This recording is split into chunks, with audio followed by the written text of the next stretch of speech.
तुळजापूर शिखराला आता सोन्याची झळाळी मिळणार आहे। पुरातत्व खात्याला स्ट्रक्चरल ऑडिटचा अहवाल प्राप्त झालाय आणि त्यानुसार शिखर बांधकामाच्या ओझ्यामुळे शिळांना भेगा पडल्यात।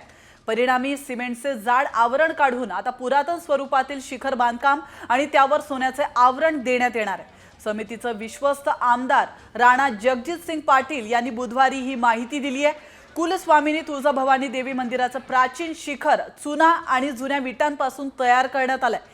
त्यावर नंतरच्या काळात 2.5 फूट जाडीचं नवे सिमेंट काँक्रीटचं आणि दगडांचं आवरण दिल्यामुळे वजन वाढलंय। परिणामी 4 पैकी 2 दगडी शिळांना तडे गेलेत।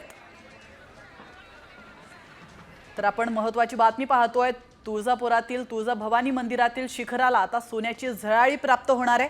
पुरातत्व खात्याचं स्ट्रक्चरल ऑडिटचा अहवाल प्राप्त झालेला आहे आणि त्यानुसार शिखर बांधकामाच्या ओझ्यामुळे शिळांना भेगा पडल्याचं समोर आलंय। परिणामी सिमेंटचे जाड आवरण काढून आता पुरातन स्वरूपातील शिखर बांधकाम आणि त्यावर सोन्याचं आवरण देण्यात येणार आहे।